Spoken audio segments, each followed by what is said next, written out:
اللہ وبرکاتہ۔ الحمد للہ والصلاة والسلام علی نبیہ وعلی آلہ واصحابہ المتأدبین بآدابہ، اما بعد اعوذ باللہ من الشیطان الرجیم، بسم اللہ الرحمن الرحیم۔ اقرأ باسم ربک الذی خلق، خلق الانسان من علق، آمنت باللہ صدق اللہ العظیم وصدق رسولہ النبی الکریم۔ اسٹیج پہ تشریف فرما موقر علماء ملت اسلامیہ،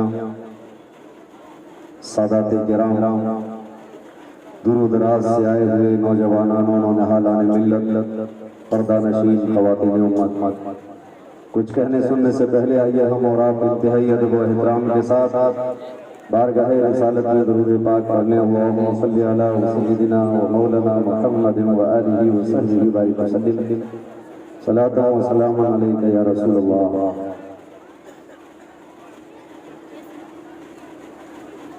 حضرات، آپ لوگ کافی دیر سے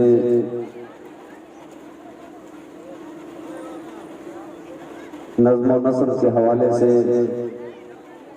اسلامی پیغام سن رہے ہیں۔ ہم اور آپ اس وقت ایک ادارے کے رضائے فضیلت اور دستار حفظ و قرات کے اجلاس میں اکٹھے ہوئے ہیں۔ تقریر اور خطاب کرنے کے لیے کوئی لمبا چوڑا ٹائم نہیں ہے۔ علم کے حوالے سے چند باتیں آپ تک پہنچانے کی کوشش کرتا ہوں۔ علم ہر دور کی ضرورت رہا ہے۔ علم کے بغیر انسانی زندگی نامکمل ہے۔ کسی بھی شعبے میں آپ کو ترقی حاصل کرنی ہے تو اس شعبے کا علم آپ کو حاصل کرنا ضروری ہے۔ علم کتنا اہم اور کتنا ضروری ہے، رسول پاک صلی اللہ علیہ وسلم نے ارشاد فرمایا اطلبوا العلم ولو بالسین، علم حاصل کرو اگرچہ تمہیں چین سے حاصل کرنا پڑے۔ یہ روایت حدیث کی کتابوں میں ہے، مشہور روایت ہے، سند پہ مجھے کلام نہیں کرنا ہے۔ حضور نے یہ فرمایا چین میں اس زمانے کے اندر کوئی کالج یا یونیورسٹی یا کوئی مدرسہ نہیں تھا، بلکہ مکہ اور مدینہ سے چین کا راستہ اتنا ڈینجر تھا کہ راستے میں پہاڑیاں اور گھاٹیاں آتی تھی، لٹیرے ہوتے تھے، لمبا سفر تھا، لوگ بھوک اور پیاس کی وجہ سے مر جایا کرتے تھے، ڈاکو ڈکیتی ڈال کر لوگوں کو ہلاک کر دیا کرتے تھے۔ تو حضور نے اشارہ فرمایا کہ اگر موت کے منہ سے بھی گزرنا پڑے تب بھی علم حاصل کرنا ضروری ہے، اگر تمہیں سنگلاخ وادیوں سے گزرنا پڑے تب بھی علم حاصل کرے بغیر مت رہو۔ علمی سفر کے حوالے سے اگر قرآن و حدیث کا آپ تفصیلی جائزہ لیں گے تو آپ کو پتہ چلے گا۔ حضرت موسیٰ علیہ السلام فرعون کے خاتمہ اور فرعونیوں کو تباہی و بربادی کے بعد بنی اسرائیل میں خطاب کر رہے تھے، اور اس وقت ایک آدمی نے مجمع سے کھڑے ہو کے پوچھا سب سے بڑا عالم کون ہے؟ تو حضرت موسیٰ علیہ السلام چونکہ نبی و رسول تھے انہوں نے کہا میں سب سے بڑا عالم ہوں۔ تو اللہ نے فرمایا اے موسیٰ تم سب سے بڑے عالم نہیں ہو، مجمع البحرین میں رہتے ہو، تم سے بڑا عالم ہے۔ حضرت موسیٰ علیہ السلام نے وہاں سے سفر شروع کیا۔ ایک لمبی تاریخ ہے قرآن کریم کے 15ویں پارے کے اندر اور 16ویں پارے کے اندر رب تبارک و تعالیٰ نے سورہ کہف کے اندر اس کو ذکر فرمایا ہے۔ موسیٰ علیہ السلام نے سفر شروع کیا، حضرت خضر علیہ السلام کے پاس گئے، علم حاصل کیا۔ اسی طرح رسول پاک صلی اللہ علیہ وسلم نے اپنے صحابہ کو بھی یہ ذہن دیا۔ تاریخ یہ ہے کہ حضرت جابر بن عبداللہ، علماء اسٹیج پہ بیٹھے ہیں ان سے پوچھیں آپ، جابر بن عبداللہ یہ مدینے سے اونٹ خرید کے اور مصر گئے تھے 1 مہینے کا سفر کر کے، صرف کس لیے؟ ایک حدیث لینے کے لیے، صرف ایک حدیث کے لیے مدینے سے مصر گئے اور وہاں جا کے حدیث حاصل کی۔ اور وہ حدیث بھی کیسی؟ حدیث پاک میں رسول پاک نے ارشاد فرمایا کہ جو انسان دین کا علم حاصل کرتا ہے اور اس کے لیے سفر کرتا ہے تو اللہ تعالیٰ اس کے لیے جنت کا راستہ آسان فرما دیتا ہے۔ ایک آدمی مدینے سے سیریا گیا، وہاں جا کے حضرت ابو درداء سے ملاقات کی۔ حضرت ابو درداء نے پوچھا کس کام سے آئے ہو؟ کیا اور کوئی کام ہے؟ تجارت کرنے آئے ہو؟ کسی سے ملنے آئے ہو؟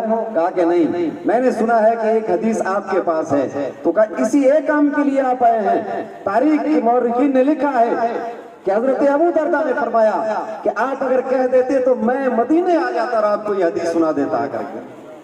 حضرت ابو بکر صدیق نے فرمایا، دوسرے صحابہ نے بھی فرمایا کہ اگر ہمیں یہ پتا چلے کہ ایک قرآن کی آیت سیکھنے کے لیے، قرآن کی ایک آیت سیکھنے کے لیے 40 رات کا سفر کرنا پڑے اور 40 رات میں ہم ایک آیت کی تفسیر معلوم کر لیں گے تو ضرور سفر کریں گے ہم۔ یہ ہمارا ایک علمی رشتہ اور مستحکم کرنے کے لیے تاریخ حوالے پیش کرتی ہے۔ اور آج جو وقت ایسا ہے کہ مدارس کے اوپر چھاپے مارے جا رہے ہیں، کشمیر سے لے کے کنیا کماری تک، بنگال سے لے کے گجرات کی کھاڑی تک۔ پوچھیں آپ ان سے، یہ حضرت شیخ صاحب بیٹھے ہوئے ہیں، انہوں نے پوری زندگی درس حدیث دیا ہے فیض اکبری لونی شریف کے اندر۔ میں نے دیکھا وہ ادارہ ساحلی علاقے کے اندر ہے، کتنی کٹھنائیوں سے گزرنا پڑتا ہے۔ وقت کی ظالم حکومت مدارس کا جائزہ لیتی ہے کہ اس میں آتنکوادی تو نہیں رہتے ہیں۔ وقت ہوتا تو میں تاریخ کے حوالے پیش کرتا، اس میں وہ لوگ رہتے ہیں جنہوں نے اپنے دین اور مذہب اور ملت اور ملک کی حفاظت کے لیے جان کی بازیاں لگائی۔ یہ مدرسے کے طالب علم تھے، مدرسے میں تعلیم یافتہ تھے، جنہوں نے پہلے ہی سب سے پہلے انگریزوں کے خلاف جہاد کا فتویٰ دیا تھا۔ آج جہاد کا لفظ بھی سندے کے گھیرے میں آ گیا ہے۔ علامہ فضل خیر آبادی کو کالا پانی کی سزا انگریزوں نے دی تھی، اور آزادی کے آندولن کے اندر جس طرح کی کٹھنائیاں علماء اہل سنت نے اور ہمارے علماء نے اٹھائی ہے، دوسرے طبقوں نے کم اٹھائی ہیں۔ درختوں کے اوپر علماء کی لاشیں لٹک رہی تھی۔ یہ تاریخ کی گہرائی میں نہیں اتر رہا ہوں میں، عرض یہ کرنا چاہتا ہوں کہ مدارس کی تاریخ کو آپ دیکھیں اور ان کو مستحکم اور مضبوط کرنے کا وقت ہے۔ سب سے پہلا مدرسہ رسول پاک صلی اللہ علیہ وسلم نے قائم فرمایا۔ حضور نے مصائب و اعلام میں بھی تاریخ شاب ابی طالب کی حضرت شاب ابی طالب کی تاریخ 3 سال کی یہ ہے کہ جانوروں کے چمڑے پکا پکا کے کھانے پڑے، درختوں کے پتے کھانے پڑے، بھوک سے نڈھال ہو گئے، لیکن ایسی کٹھنائیوں کے عالم میں جب انہوں نے شاب ابی طالب میں محصور کر دیا اور سوشل بائیکاٹ کر دیا رسول کا، تب بھی حضور نے تعلیم جاری رکھی اور دار ارقم کو حضور نے دارالعلوم بنا دیا تھا۔ پھر مدینے آئے، مدینے میں حضور نے مدینے مسجد نبوی کا سنگ بنیاد رکھا اور مسجد نبوی کے ساتھ ایک چبوترا بنایا۔ حجاج اکرام نے دیکھا ہے صفہ، ابو نعیم اصفہانی نے لکھا ہے حلیۃ الاولیاء میں کہ اس صفے کے اوپر تعلیم حاصل کرنے والے طالب علم 70 سے لے کے 90 تک کی تعداد موجود ہے۔ پیغمبر اعظم علیہ السلام نے اصحاب صفہ کے اندر بیٹھنے والے صحابہ کو اور ان کے ذریعے دارالعلوم اور ہاسٹل کا نظام دیا، اور باضابطہ طور پر یہ علماء نے تاریخ بارہا سنی ہوگی کہ حضور کی قبر کھودی جا رہی تھی۔ ایک مرتبہ انگریزوں نے قبر کھودنے کی کوشش کی، حضور کی تاریخ موجود ہے، وفا الوفا کی تاریخ دوسری کتابوں موجود ہے کہ حضور کی قبر کھودی جا رہی ہے۔ اس وقت پوری دنیا کے اندر لوگ سو رہے تھے کلمہ پڑھنے والے، ساری دنیا میں مسلمان تھے، مگر حضور نے نور الدین کو جگایا تھا۔ ان کے بشارت کی خواب میں آ کر کہ مجھے تو کتے ستا رہے ہیں، بچاؤ۔ تو نور الدین زنگی کو کیوں جگایا؟ وجہ کیا اس کی؟ اس لیے کہ نور الدین وہ انسان ہے کہ جس نے سب سے پہلے حدیث کے ڈپارٹمنٹ کا ایک شعبہ قائم کر کے وہ دارالحدیث قائم کیا تھا۔